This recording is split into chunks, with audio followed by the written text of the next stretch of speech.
You know, I met her in 1997. We were put together by agents and lawyers. She was going to do a book, and she wanted to work with a woman. And I was one of the few female sports writers around, and so I got the job. I got very lucky. So she hired me to come in and do the book with her. And it just evolved into a friendship from there. You know, when you spend several months with somebody working on a book, you laugh and you fight and you wind up pretty good friends in the end. And she was just so much fun to be around.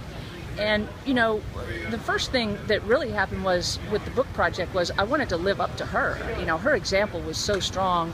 She was so good at what she did, and her habits were so well defined, and you know, she really knew what excellence was all about. And I can remember thinking as a very young, not very accomplished writer, you need to watch her closely, and you need to understand why she's as good at this as she is, and you need to imitate it if you can. And so she had a tremendous impact on a young writer who was still developing.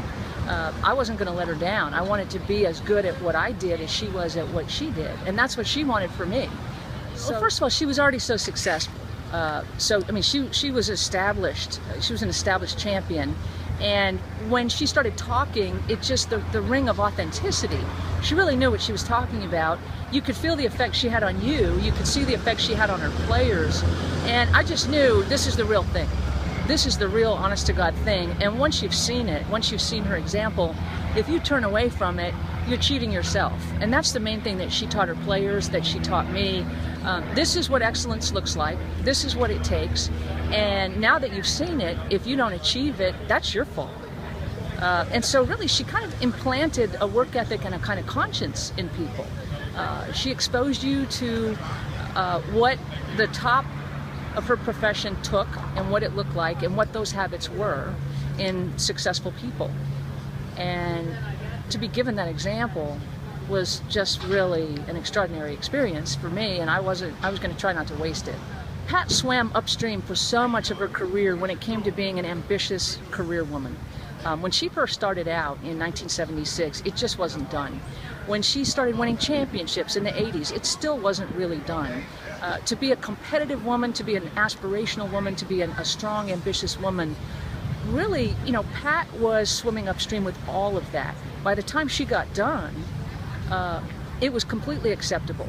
And she helped accomplish that for American women. I mean, she has a huge cultural impact. That's why she got the Presidential Medal of Freedom. I mean, she really altered life for American women. But honestly, the memories that stand out is just how kind and generous she was to everybody, including me. I mean, like if I was visiting Knoxville and I got sick, she was going to take me to her doctor, make sure I got the antibiotics, and make sure.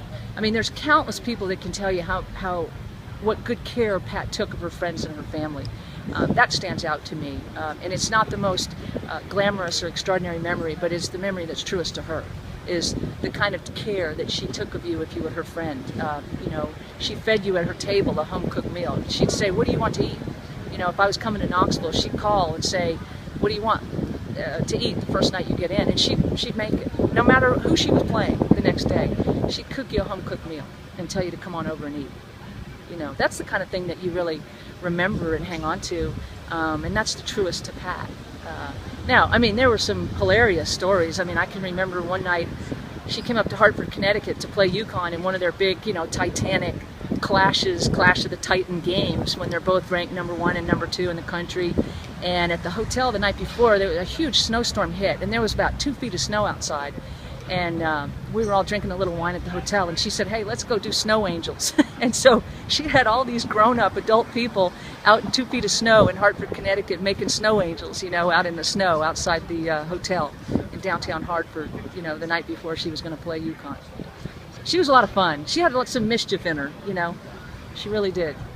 She was surprising. You never knew, you know, what was going to happen around her. She had so much energy and playful energy that, you know, you never knew when she was going to say, "Hey, let's go make a snow angel."